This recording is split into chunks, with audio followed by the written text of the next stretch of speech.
Hello everyone, I'm Peggy O'Neill and welcome to today's Facebook Live. We're going to explore how do I love someone that I really, really, really don't like. So again, I'm Peggy O'Neill and welcome. So this is one of our weekly live sessions that I do inside Answering the Call, the Facebook community Answering the Call that I founded.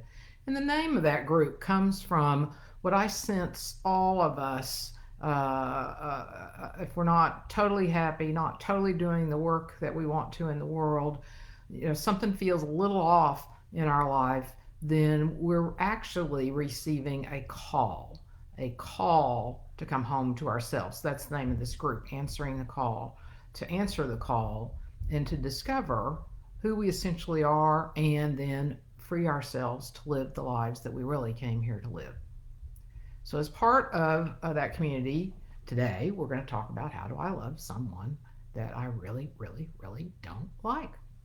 So let's imagine here. First, if you're here live, please say hi. I love knowing you're here. If you have any comments, questions at any time, post them. I will answer them. And hey, Sharon. And if you're watching this on replay, please put in hashtag replay. And if you have any questions, comments, I will answer those as well.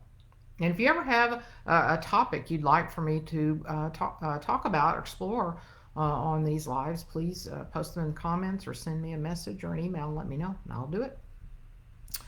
So let's imagine. Let's just imagine. So, I'm sure it's sometime in our lives there's been somebody we don't like, maybe a lot of people we don't like, maybe some politicians. But let's imagine that we were all born into a culture where that wasn't even part of the conversation, whether you like somebody or don't like somebody. What if we were born into a culture that said that everyone is divine, everyone is unique, and let's help each of these beings born into our culture fully express who they truly are, knowing they're already divine, they're already worthy. They don't have to prove themselves. They don't have to go to school and get a degree or get a certain job or whatever to prove themselves. But from the beginning, they're seen and they're told and they experience that they're divine beings, and that those of us that are older are here to support them to fully express that.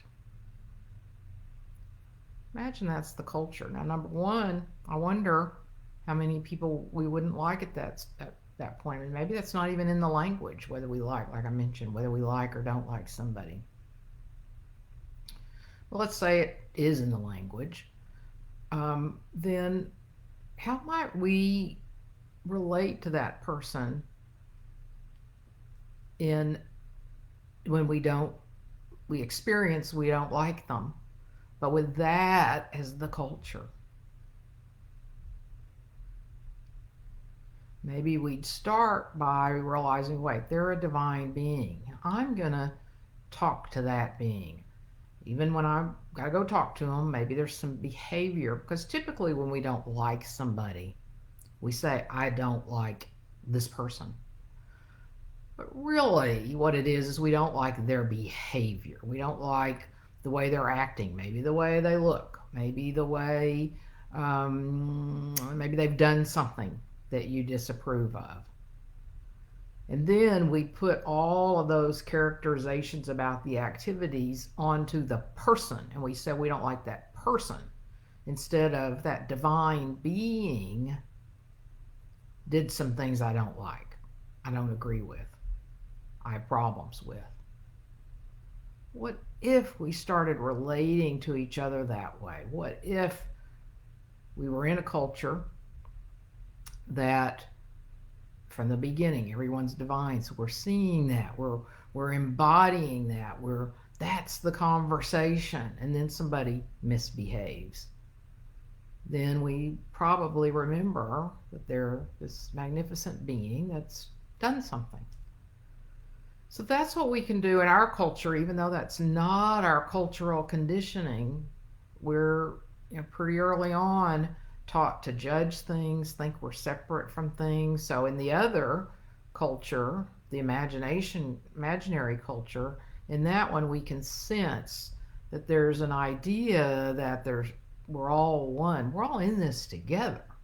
We're and so what I'm offering now in that culture or this one, that we start with who we truly are. Who we truly are is this one being.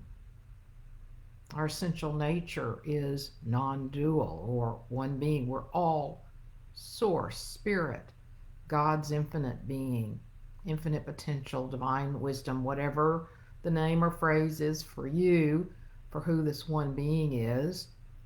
And we're all unique expressions of that, like an ocean, a unique expression of the ocean. And if we started just seeing everybody all the time as that, starting with ourselves, I'm a divine being, you're a divine being. But say that to yourself, I'm a divine being. And let that sink in. Let yourself fully experience the divinity that you are. And then remember, you can start with the people that you like and remind yourself they're a divine being. They're a divine being.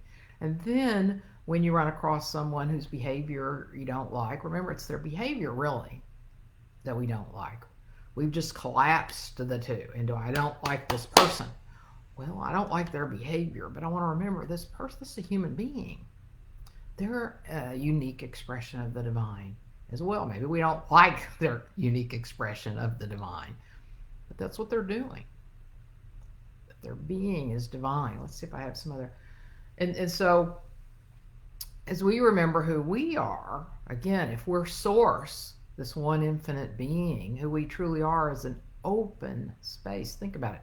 If we're one being, we're this one huge open space. And given that space, huge, open, it's allowing for these different forms to arise. It's allowing every being to be unique in its own expression. And we're luminous. The space illuminates our beings and allows us to be here. And so it can seem like we're separate from that, but if we go back to what I said a minute ago, and I think, and I know all of us at some level experience this, we might have covered it over, doubted it, never thought about it much before, but we're the same one being that's allowing things to arise as they are, and remembering that I'm one with all of this, so I'm even one with that being that I think I don't like. So we can let that sink in. So you might let that sink in right now. Yeah, I'm one with, and think of somebody you like. Like we're both unique waves in this vast ocean of consciousness. And let yourself think of that other person that you like, and experience that you're made of the same stuff. You're rising out of the same field. You might even be hundreds of miles apart, seemingly. But we're all intimately connected. We're one field. If I put a drop of green food coloring in a glass of water, pretty quickly it'd permeate the whole field. So each of us is that intimately connected. Our energy, our being is actually permeating the whole field. So then back to not liking someone, and let's say we went we thought about the energy of that. So what happens? We see somebody and then we have some sort of emotional charge, some sort of emotional reaction. That emotional reaction, let's say it's incredulity. I said incredulity, or maybe you're very annoyed, very frustrated, or maybe even really angry at the person. Then that energy is permeating the entire field. So we can also think of what's the energy that I want in the field. What do I really want to bring to the field? And so we might have an automatic gut reaction, let's say, to somebody's behavior, and then we can catch ourselves and realize, oh, that's my judgments about them, my, what I think they should and shouldn't do. So I can stop, though, that before the green drop floods the ocean. I can stop it and go, wait a minute, I don't want to be permeating the field with this. Now, all that being said, everybody's a divine being. Yes, even this week, there's a divine being that killed a bunch of other human beings. Now, his behavior is very wrong, inappropriate, heart-wrenching. And so we can allow ourselves to experience that, but it's going to be a different experience going into the field than some sort of hatred or revenge or they're a horrible person. It's going to be more of the heartbreak for him as well as all the people that were involved. Because imagine, this is a divine being that's lost his way. So we can be that way, and we can be adamant about that. This is wrong behavior. But it can come from a place of love for all human beings, a place of this doesn't serve who I am and who we are as divine beings. So then it's a place of determination, an energy of determination, an energy of I'm standing for something. So it's a whole different energy. And so in this, I'm not saying that all behavior is allowed or appropriate, but it's our relationship with it, and then what happens with our own energetic being, our own emotional being as we engage with it. See, I had another idea earlier. What was it? Let's see. Oh, well, as soon as we experience that emotional charge, maybe we have an emotional reaction, then that can be a reminder too. Kind of a note to self, if I experience that emotional charge, I might want to check in with myself. Is this that kind of experience and feeling that I want to be permeating the field with? So we can use our emotional reactions as reminders. Hope that makes sense. I'm pretty sure it does. So are there any questions or comments about this?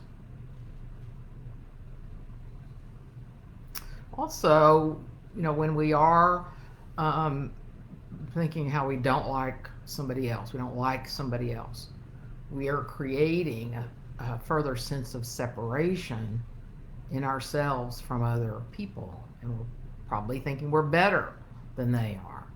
So that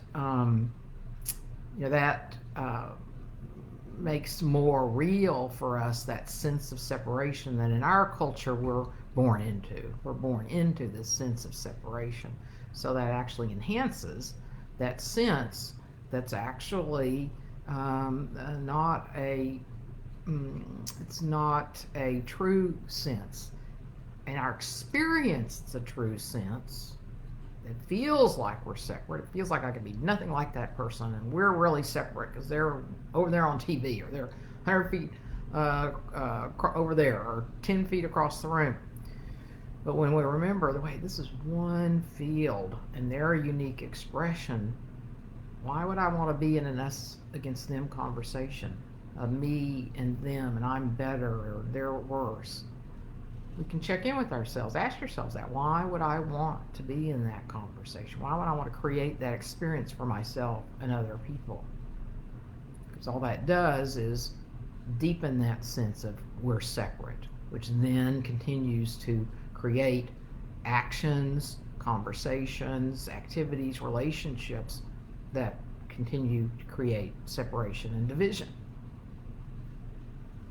So Sharon, at least the hard part is that remembering that we are one being, our separate self can be very I love your sharing, Sharon, because it's so true. I love it. Yes, our separate self can be very persuasive. Thank you for saying that, because that's true. It's like Something was happening to me earlier today, just like that, where my separate self was really wanting to tell me a thing or two about whatever it was, something, probably something I should do, and to not listen to that voice because it's so logical, right? Well, you should do whatever it was. It's so logical, and we've been conditioned to listen to it and think we ought to listen to it. That it's very persuasive, and so to go, wait a minute, let me withdraw my attention from what that separate self thinking is trying to tell me, and let me come back to myself, come home to myself. Again, answer that call. It's really telling me to come home to myself and remember who I am and be that in this relationship and in the world. If we pass judgments on the other separate self, it affects us just as harshly. Oh, yeah, another beautiful reminder. Because really, if I'm real, let's say angry or think this person's horrible, who's feeling that? That's been in the conventional, I guess, psychology or stress or something for a while, to forgetting all of this conversation about one being. But who are we really hurting when we're upset? It's our body that feels all that stress, so we're damaging our own biology. So thank you, Sharon, for bringing that into the conversation too, because that can help us remember too. Do I really want to be doing that to my body? No, I want to feel love in this body, peace, or I'm assuming you do. I do. I want to feel more and more love and peace and happiness, fulfillment. I don't want to feel a lot of anger, because again, when we can be, I'll put it in a kind of a sense of anger. We can be angry at some of the activities that are occurring, but not the egoic anger, the kind of anger where we just know in our being this isn't right, and really that anger turns quickly into determination. So we're not staying in the anger and the fuming, and so it's not harming our body, because determination is an empowered sense, right? I'm going to do something about this. And it may not be a particular activity. It may not be, I'm not a huge fan of marching. If you love to march, then you want to listen to your inspiration. I'm more of a everyday interaction kind of focus. That's where I focus. Or what energy am I sending? Or maybe meditate, that sort of thing. So, but for each of us, what is this determination? What am I inspired to do or to say or to be out of that sense of the kind of righteous anger, the kind like, this just isn't right, and but I'm determined. So that's not harming my body, that's empowering my body. Yeah, good. All right, any other thoughts or comments? I'll close here. So how do I love someone that I really, guess I didn't really address the love part, but I think it's, anyway, so we've addressed how to kind of stop ourselves from, or intervene with ourselves, challenge ourselves to stop those feelings that we would want to feel. And then if we remember they're a divine being, then impliedly, I didn't say it, so I'm saying it now, but if I remember that they're a divine being and that we're all this one being and we're all made of source, which is actually love, and by love I mean an impersonal love, the kind of love we feel when we see a little puppy or a young baby or a young child maybe doing ballet at a child's play, where you just, your heart just opens up, you're delighted. That kind of impersonal love where you feel connected to their being, that kind of love. So that's what I'm talking about here, is that kind of open-heartedness to another human being, even when their behavior is not acceptable. Or it might be acceptable to some people, but for whatever reason, for you don't like it. But then to remember they're a divine being, and then feel the love that's there. If we're all divine beings, then the love is there. If we let ourselves remember that and connect with that. But that intention does just as much to cause change. The intention I see, I missed the comment above that. I think it more difficult to intend to love others. I think it more difficult to intend love toward others than to march in a protest. Well, yeah, yeah, I think you're right, Sharon. But that intention does just as much to cause change. Yeah, okay, yeah, I'm with you. I mean, because it does depend on what the energy is and the intention is in a march. If I'm like fighting, I'm fighting for my rights, then I'm bringing fighting energy into that march. If I'm, protesting in anger, like we're angry about this and we're going to let them know it, then I'm adding a huge charge of anger if I'm there with thousands of people. So you're definitely right. It's interesting, isn't it? I don't know why it is. I think maybe it's just our conditioning, but it does seem harder. You're exactly right, Sharon, to love than to be angry. I don't know if it's our conditioning or what, um, but but oh well.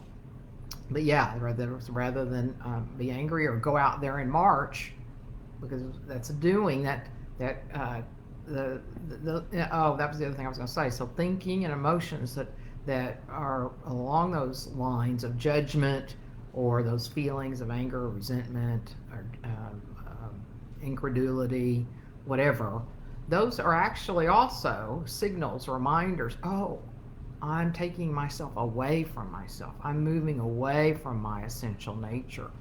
And we are very conditioned just to get into action. It seems easier because we're so used to focusing on our activities, our conversations. What can we do about this? What can we do about this? And so it is challenging, definitely in our culture, to go, wait a minute, let me first come home to myself, because then we have to be still. And we're not good at being still in this country or any Western society. And our phones aren't helping any, because as soon as we get a little bored or we have a pause in something, we pick up our phones.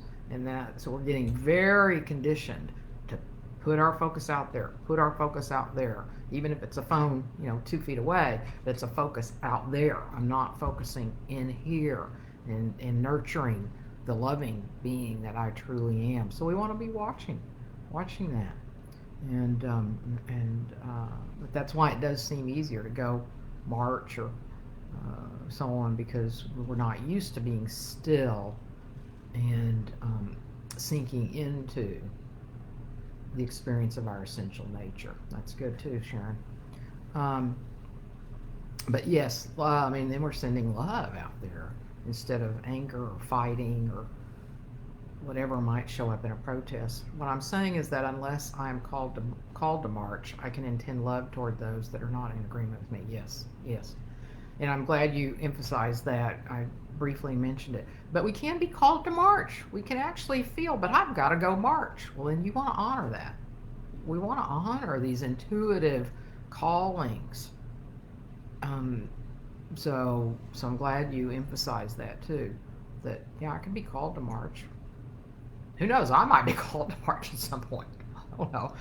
Not historically, but that doesn't mean it. I want to constantly be paying attention. What am I called to do? What am I invited to do? And by invited, I mean this sense, this intuitive sense, to do or say or be, including to go be still, and let me experience the love that I am, especially before I go do something else. Great conversation, Sharon. Thank you so much for so much participation today. Anybody else? Anything else? All right. So I think we covered it well. So how do I love someone I really, really, really don't like? Is that you remember all of this. They're a divine being, and then they're not their behavior. And the opportunity is then to connect with the love that we are, and remember that they are that love, that divine being as well, and then to feel that love for them, like maybe metaphorically, like they're a brother or a sister. How would I feel? My brother or sister might be misbehaving, but I still love them. I'm going to connect with that feeling quality as we see if maybe there's something to do about their behavior, but to come from this love, to be the love. You're welcome, Sharon. Thank you so much. All right. Bye, everybody. See you next week.